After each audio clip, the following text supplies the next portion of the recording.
오늘 우리에게 주신 하나님의 말씀은 창세기 18장 22절에서 33절까지의 말씀입니다. 구약성경 22면입니다. 창세기 18장 22절에서 33절까지의 말씀입니다.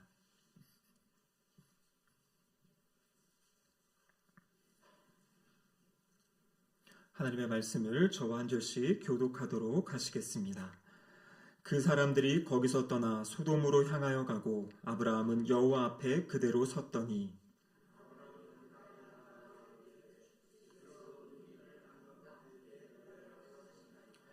그 성 중에 의인 50명이 있을지라도 주께서 그곳을 멸하시고 그 50의인을 위하여 용서하지 아니하시리이까.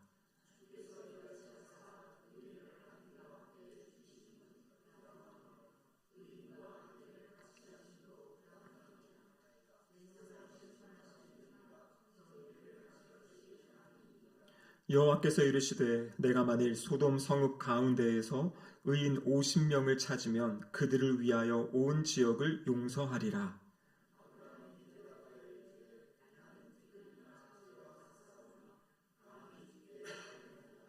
오십 의인 중에 5명이 부족하다면 그 5명이 부족함으로 말미암아 온 성읍을 멸하시리이까.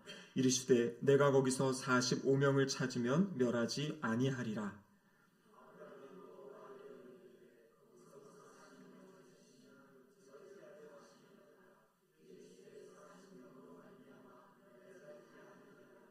아브라함이 이르되 내 주여 노하지 마시옵고 말씀하게 하옵소서. 거기서 30명을 찾으시면 어찌하려 하시나이까. 이르시되 내가 거기서 30명을 찾으면 그리하지 아니하리라.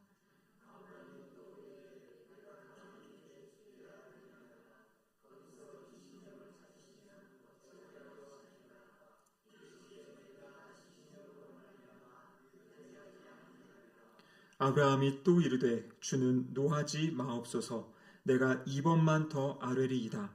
거기서 10명을 찾으시면 어찌하려 하시나이까. 이르시되 내가 10명으로 말미암아 멸하지 아니하리라. 여호와께서 아브라함과 말씀을 마치시고 가시니 아브라함도 자기 곳으로 돌아갔더라. 이는 하나님의 말씀입니다. 아멘. 기도하시겠습니다. 하나님 아버지 감사드립니다. 이 금요일 저녁 한 자리에 모이게 하시고 하나님께 찬양하며 또 말씀 듣고 기도할 수 있는 은혜의 시간 주심에 감사드립니다.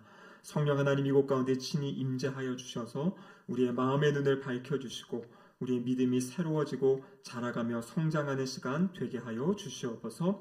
설교자 입술을 주장하시사 하나님의 말씀이 온전히 잘 전달될 수 있도록 도와주시옵소서. 예수님의 이름으로 기도드립니다. 아멘. 한 주간 잘 지내셨습니까?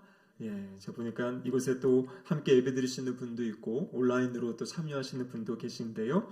이 시간이 또 하나님의 말씀을 또 깨닫고 또 하나님을 알아가는 복된 시간 되시기를 주님의 이름으로 축복합니다.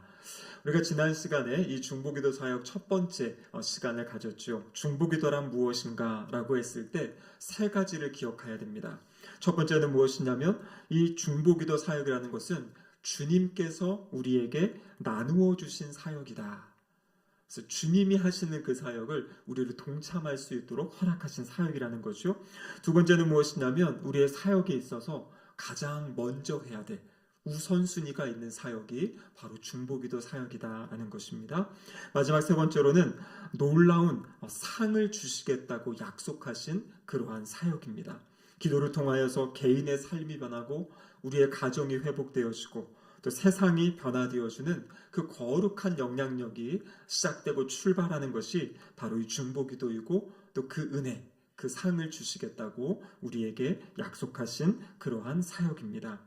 오늘 우리가 읽은 이 창세기 18장의 말씀은 이제 곧 유황과 불의 심판이 이 소돔과 고모라 지역에 떨어지기 직전에 그러한 상황을 보여주고 있습니다.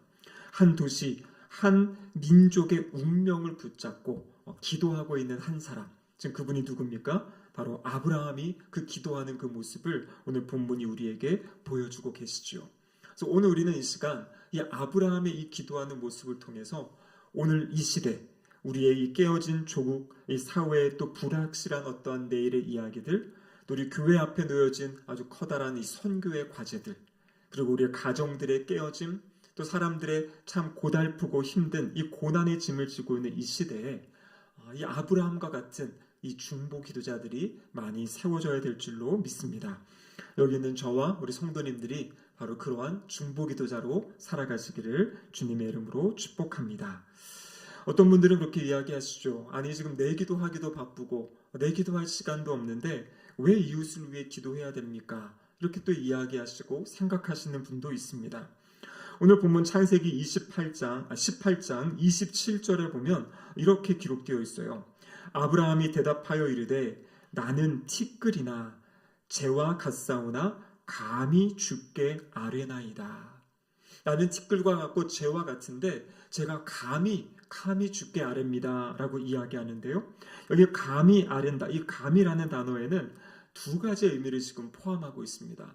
그것은 무엇이냐면 티끌과 재로서 재 같은 존재로서 하나님 앞에 나아갈 수 없는 제가, 하나님이 주신 그 은혜, 하나님이 이 중보 사역에 초대하셨기에 그 특권을 가지고 주님 앞에 나아가 기도합니다라는 어떤 그 특권을 지금 이야기하는 것이 바로 이 감이라는 단어에 포함된 의미입니다. 또 한 가지는 어떤 의미냐면 주님 지금 상황이 너무나 심각하고 힘들어서 저라도 이 연약하고 부족한 저라도 이 기도의 사역에 동참하겠습니다. 제가 기도하겠습니다라는 어떠한 의무감을 가지고 지금 이 기도를 하겠다고 아브라함이 이야기하고 있는 것입니다.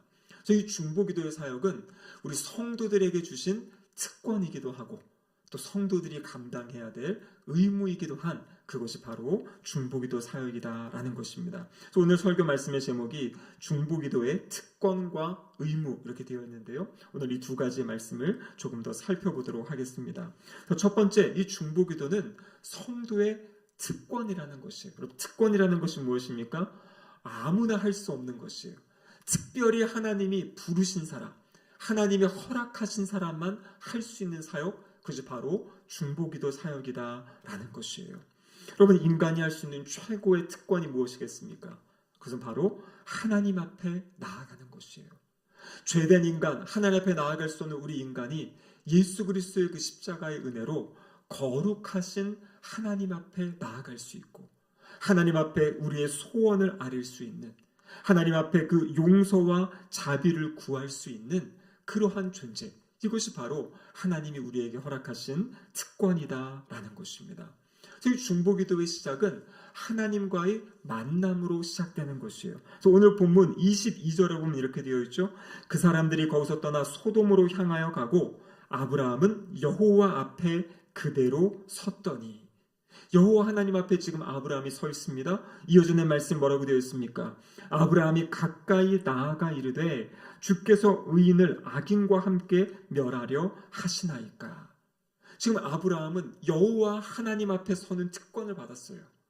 그리고 앞에 선 것뿐만 아니라 주님 앞에 가까이 나아가서 주님과 대화할 수 있는, 주님께 이야기하고 요청할 수 있는 그 특권을 얻은 그 모습을 오늘 본문이 보여주고 있습니다.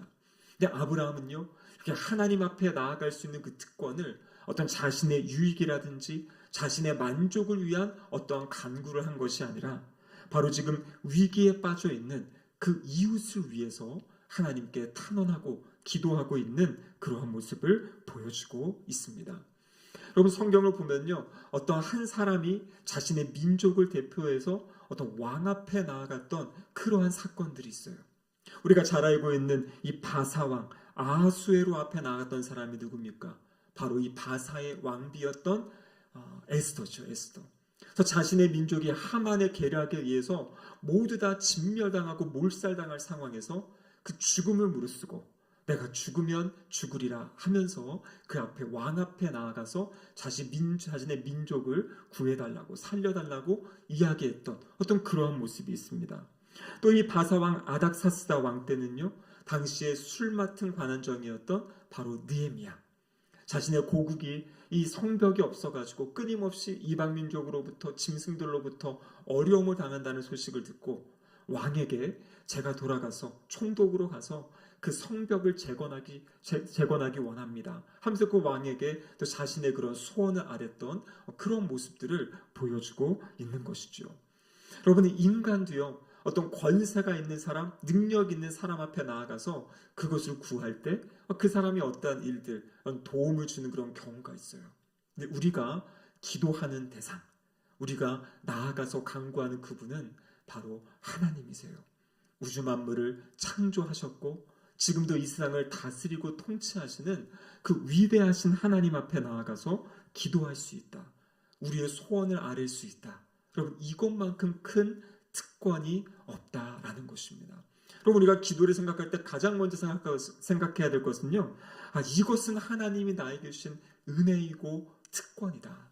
그래서 내가 기도의 자리에 나아가는 것은 이 특권을 누리는 자리, 하나님이 나에게 허락하신 그 은혜를 누리는 자리다라는 것을 기억하시면 좋겠습니다.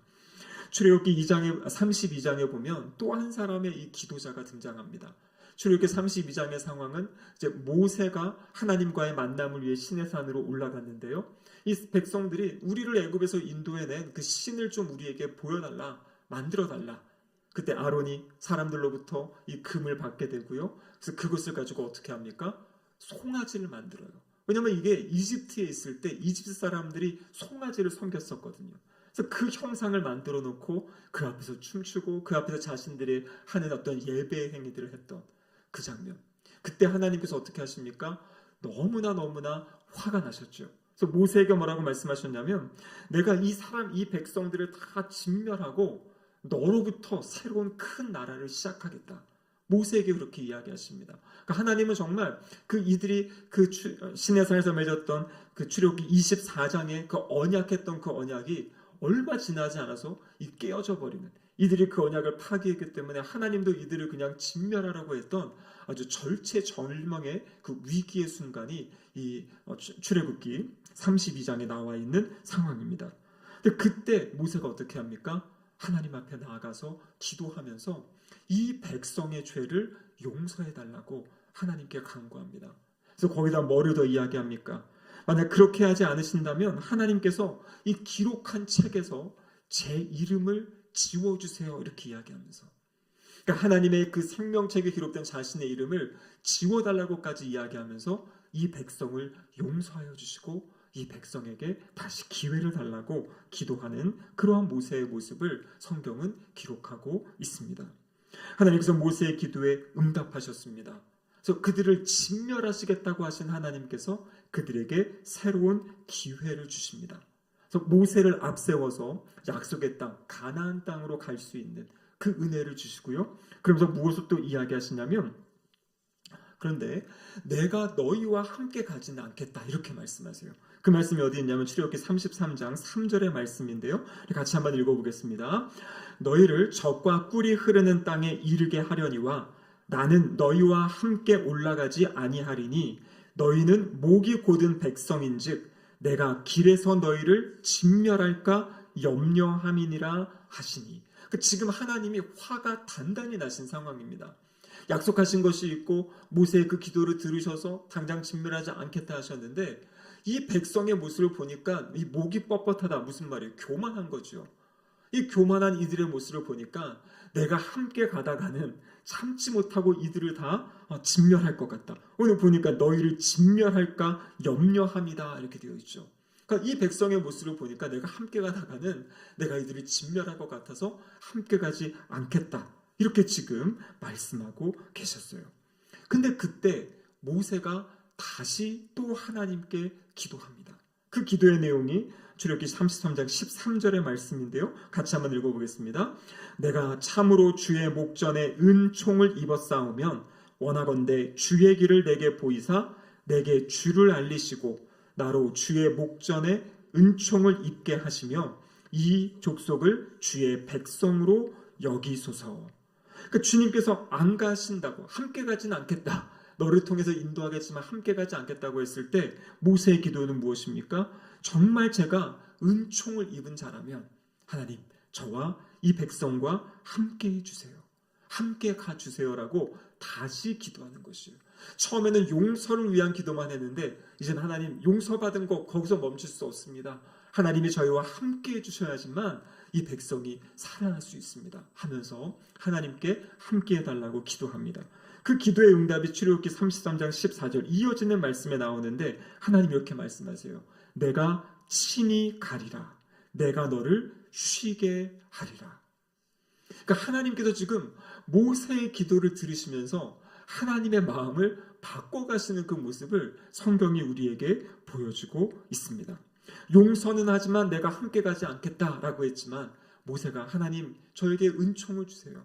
하나님 우리 민족과 함께 해주세요라고 할 때 하나님께서 함께 가시겠다고 이 마음을 돌이키시는 그 모습을 보여주고 계신 겁니다. 여러분 분명히 이 모든 역사의 주권은 하나님께 있습니다. 하나님이 이끄시는 방향으로 세상의 역사는 진행되어져 가는 것이죠. 그래서 이 절대적인 하나님의 뜻이 있고 그리고 허용적인 그런 하나님의 뜻이 있어요.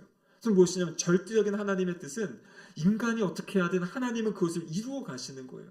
인간이 죄악 가운데 그렇게 파멸하고 쓰러져도 하나님께서 그 메시아 예수 그리스도를 보내시겠다는 그 약속, 인간이 잘했기 때문이 아니라 하나님이 약속하셨기 때문에 예수 그리스도를 보내주시고 십자가의 구원의 역사를 이루셨잖아요.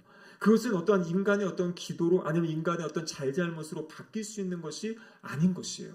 하나님의 계획에 따라 움직이는 것입니다. 우리 주님 다시 재림하신다고 약속하신 것도 하나님의 계획에 따라 하나님의 시간에 우리는 알 수 없지만 주님이 다시 오시는 거잖아요. 그러니까 그런 것도 우리가 어떻게 바꿀 수 없어요. 그런데 오늘 본문의 이야기를 보면 하나님이 가지고 이 백성을 진멸하겠다. 너무나 화가 나셔가지고 이 백성을 다르게 하시겠다라고 할 때 그때 그 기도자, 이 모세의 기도를 들으시고 하나님의 마음을 바꾸시는 그런 모습을 보여주고 계신 거죠. 그래서 이 절대적인 하나님의 뜻은 우리가 기도로 바꿀 수 없고 우리가 따라가야 되는 것이지만 이 상대적으로 이런 일들이 이제 있다라는 거죠. 근데 우리는 이것을 다 분별할 수 없기 때문에 우리가 해야 될 것은 무엇입니까? 우리는 하나님께 아뢰고 간구하는 것이에요. 결과는 하나님께 맡기는 겁니다. 왜냐하면 그 모든 것의 주권은 하나님께 있기 때문에. 하지만 어떤 분들 이런 분들이 있어요. 아니 결국에 하나님이 하나님 뜻대로 다 행하실 거면 우리가 뭐 기도할 거 있습니까? 그냥 하나님 뜻대로 해주세요. 하나님 뜻대로 해주세요. 이러면 되지 않습니까? 라고 이야기하는데요. 성경은 또 그렇게 이야기하지 않아요. 하나님이 우리가 처한 상황에서 우리가 가지고 그것을 기도할 때 하나님이 그 하나님의 뜻을 우리의 또 기도와 함께 연합하여서 일하시고 역사하시는 장면이 성경에 끊임없이 기록되고 있다라는 것입니다.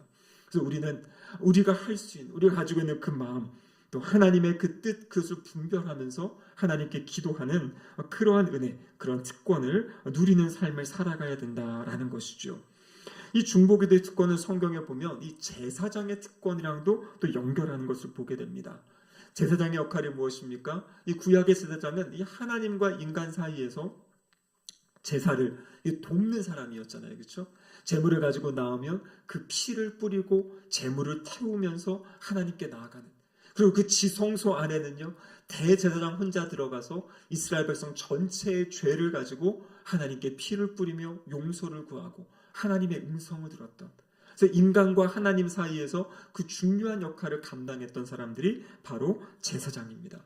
그래서 이 제사장의 직분은 아주 귀한 직분이라고 말씀하세요. 그래서 히브리서 5장 4절에 보면 제사장 직분이 존귀한 직분이다 이렇게 말씀하세요. 같이 한번 읽어보겠습니다. 이 존귀는 아무도 스스로 취하지 못하고 오직 아론과 같이 하나님의 부르심을 입은 자라야 할 것이니라. 여기 보니까 제사장의 이 존귀한 직분은 아무나 스스로 취하지 못한다.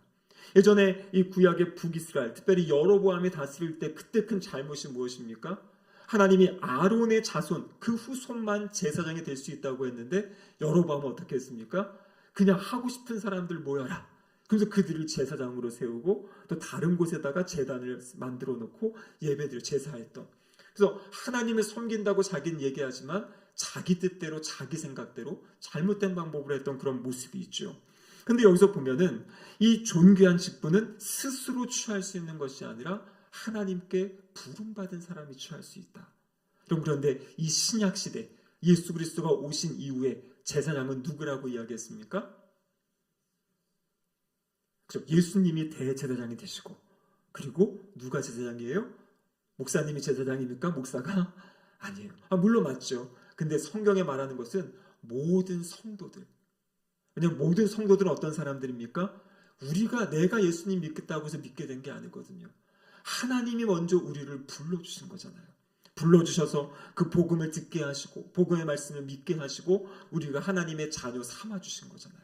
그래서 이 제사장의 직분을 이제는 모든 사람, 그래서 이것이 바로 종교개혁자들이 발견한 찾아낸 성경 안에서 이 만인 제사장, 그 당시에 사제 중심으로 이 신부들만, 이 특권을 가진 사람들만 하나님께 예배할 수 있고 하나님께 기도할 수 있고 이랬던 것들, 이 모든 것들을 그것이 아니다. 성경에 보면 바로 주님을 믿는 모든 사람들이 이제는 제사장이다. 제사장적인 삶을 살아가는 것이다. 라는 것을 성경을 통해서 발견한 것이죠. 그래서 지금 이 중보기도, 이 하나님과 사람 사이에서 이것을 돕고 섬기는 대제사장이신 예수 그리스도께서 우리에게 이 사역을 우리에게 나눠주시고 함께 동참하게 하신 그 은혜의 길이다라고 말씀을 드렸죠. 그래서 히브리서 10장 20절에 보면 이렇게 되어 있습니다. 그 길은 우리를 위하여 휘장 가운데로 열어놓으신 새로운 살 길이요 휘장은 곧 그의 육체니라. 그래서 우리가 아시다시피 십자가에서 예수님이 달려 돌아가실 때 어떤 일이 일어났습니까? 성전에 있던 휘장이 위에서부터 아래로 이렇게 찢어졌다 그랬죠. 그래서 그때부터 이제 주님이 찢기신 휘장을 찢으셔서 이제는 주님의 보혈을 의지한 모든 사람들은 주님 앞에, 하나님 앞에 나아가서 그 기도할 수 있고 예배할 수 있는 그 은혜가 바로 예수 그리스도를 통해서 우리에게 주어진 은혜다라고 말씀하고 계십니다. 여러분, 이 중보기도 사역은 주님이 주신 특권이라는 것이에요. 이 특권을 누리며 사는가 누리지 않는가는 누가 선택하는 겁니까? 내가 선택하는 거예요. 하나님이 이미 이 놀라운 이 제사장의 직분, 이 제사장이 감당할 수 있는 그 일을 우리에게 맡기셨고 허락하셨는데 이 사역에 동참하는 사람, 그분들이 바로 이 특권을 누리며 살아가는 사람들이다라고 성경은 이야기하고 계십니다. 두 번째로는요, 이것은 특권이기도 한데 또 성도에게 있어서 의무이기도 하다 이렇게 이야기하고 있어요. 아까 말씀드린 대로 이 감히라는 단어, 이 나라가 망하게 생겼는데 저같이 부족한 저라도 제가 이것을 사명으로 알고 의무로 알고 제가 기도함으로 제가 동참하겠습니다. 그런 모습으로 지금 나아가고 있는 거죠. 여러분, 오늘 본문 창세기 18장에서 아브라함은 이 하나님의 심판 결정에 대해서 하나님 거기 심판하지 말아주세요, 심판을 멈춰주세요 이렇게 기도하진 않았어요. 이미 하나님께서 심판하신다는 것을 알았기 때문에 그때 아브라함이 기도한 건 뭐냐면 하나님 우리의 잘못을 용서해 주세요. 그리고 그곳에 의인들이 있는데 그 의인들까지 다 죽이지 말아주세요. 그러니까 하나님의 심판은 전제로 하고 하나님의 심판 가운데서도 하나님 우리에게 긍휼을 베풀어 주세요. 지금 그렇게 기도하고 있는 모습을 보여주고 있는 것이죠. 그럼 오늘 본문에 보면 아브라함이 몇 번에 걸쳐서 하나님께 이렇게 기도하고 있습니까? 보면은 6번이에요. 6번. 의인 50명 있으면 어떻게 하겠습니까? 그 다음에 45명 있으면 어떻게 하시겠습니까? 40명, 30명, 20명, 10명.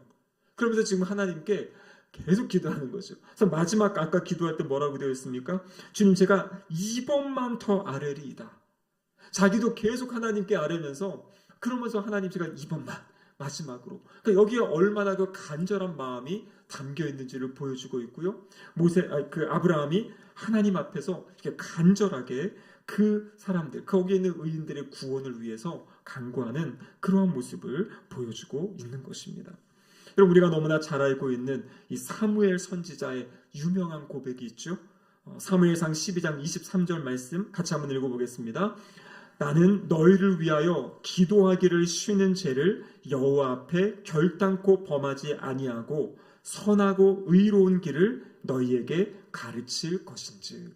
지금 사무엘 선지자 하나님의 말씀을 가르치고 대언하는 사람이지 않습니까? 그래서 뒤에 보면 뭐라고 되어 있어요? 선하고 의로운 길을 너희에게 가르친다 이렇게 되어 있습니다. 그 앞부분에 뭐 이야기합니까? 가르치기 전에 너희를 위하여 기도하는 길을 쉬는 죄를 여호와 앞에 범하지 않겠다. 그러니까 사무엘 선지자는요, 자신에게 맡겨진 사람들을 위해 기도하지 않는 것, 이것은 그냥 단순히 기도하지 않는 것이 아니라 그 기도하지 않는 것이 죄를 범하는 것이다. 그렇게 지금 고백하고 있는 것입니다. 여러분, 여기도 보면 하나님이 우리에게 맡겨진 영혼들을 맡겨주신 분들이 있어요. 어떤 분들입니까? 우리 구역장분들이라든지 우리 교회 학교 선생님들이라든지 우리 교역자들, 우리가 해야 될 중요한 사역이 여기 뭐라고 되어 있습니까? 기도하는 것이에요. 그 영혼들을 위해 기도하는 것, 말씀을 가르치는 것뿐만 아니라 그 영혼을 위해 기도하지 않는 것이 죄라고 이렇게 이야기하면서 기도할 것을 이야기하고 있는 것이죠. 여러분, 다니엘은 바로 포로 시대의 그 선지자였죠. 하나님이 세우신 하나님의 선지자였습니다. 다니엘서 9장에 보면은요, 다니엘이 예레미야가 쓴 예레미야서의 말씀을 읽어요. 그 말씀을 읽다가 깨닫게 됩니다. 우리가 이 바벨론 포로로 잡혀온 건 이제 70년이 차면 그러면 하나님께서 우리를 고국으로 돌려보내 주실 것이다 라는 것을 말씀 가운데 발견하게 됩니다. 그리고 또 무엇을 발견하냐면 자신들이 이렇게 멸망당하고 포로로 잡혀오게 된 이유를 또 말씀 가운데 발견하게 돼요. 그 이유가 무엇입니까? 하나님의 말씀을 버리고 그리고 하나님의 규례와 법도를 따르지 않고 무엇보다도 우상을 숭배했던 그 죄 때문이라는 것을 알게 됩니다. 그리고 다니엘이 하나님께 기도하는 내용이 다니엘서 9장 20절에 나와 있습니다. 같이 한번 읽어보겠습니다. 내가 이같이 말하여 기도하며 내 죄와 내 백성 이스라엘의 죄를 자복하고 내 하나님의 거룩한 산을 위하여 내 하나님 여호와 앞에 간구할 때. 자, 여기 보시면 뭐라고 되어 있습니까? 내 죄와 내 백성 이스라엘의 죄를 자복한다. 이스라엘이 잡혀오게 된 것, 다니엘이 잡혀오게 된 것, 그 원인이 지금 뭐 때문이라는 것이에요? 자신들 사실 조상들의 잘못이거든요.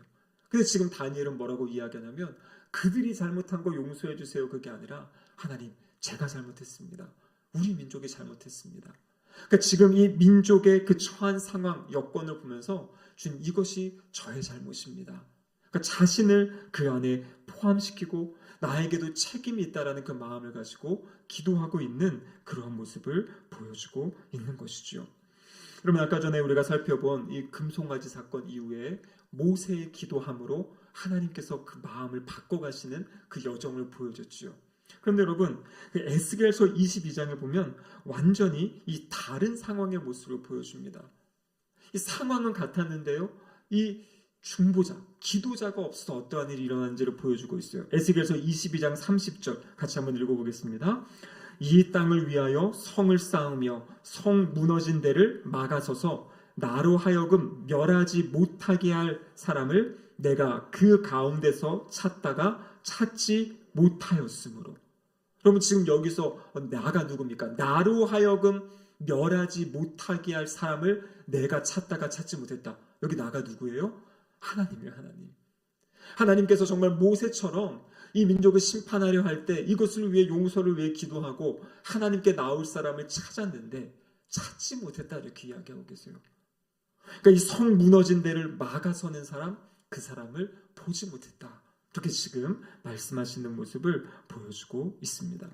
여러분, 똑같습니다. 지금 오늘날 이 시대, 요즘은 너무나 이 미디어가 발달해가지고요, 어느 한 교회에서 일어난 그 일이 정말 한국 교회 전체, 아니 한국 사회까지 다 퍼지는 이런 시대를 우리가 살아가고 있어요.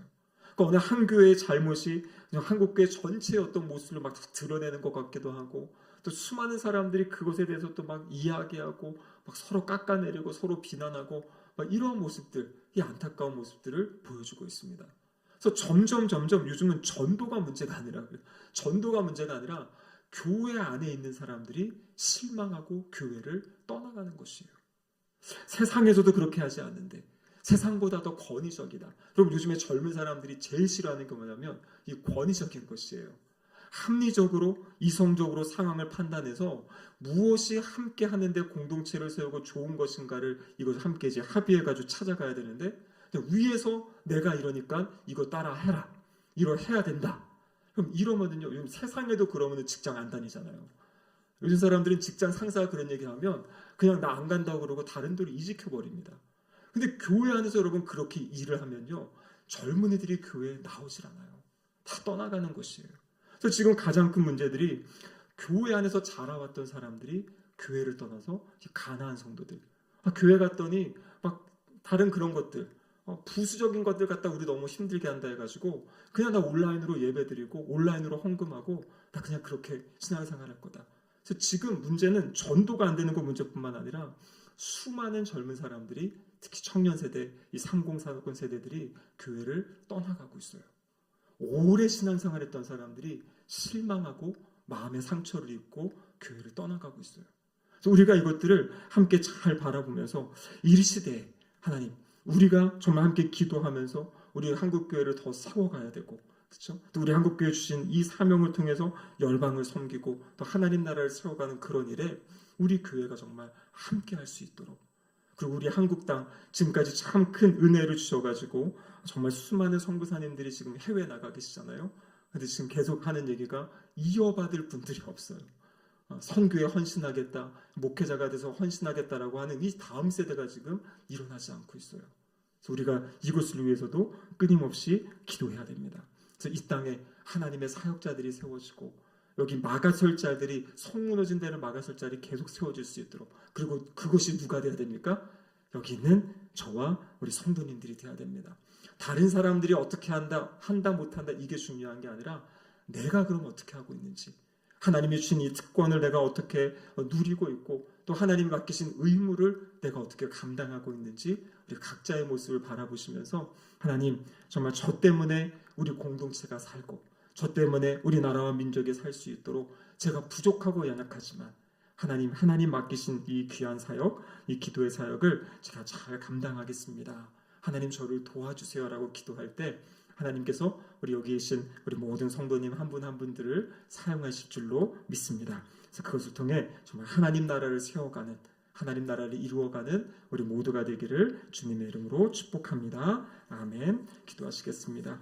하나님 아버지 감사드립니다. 오늘 이 시간에도 이 중보기도 사역이 얼마나 크신 특권이며 또 우리 의무인지를 다시 깨달아 알게 하심에 감사드립니다. 하나님, 지금도 그 마가설자를 찾고 계신 하나님, 우리 한 사람 한 사람이 그 자리에 서기 원합니다.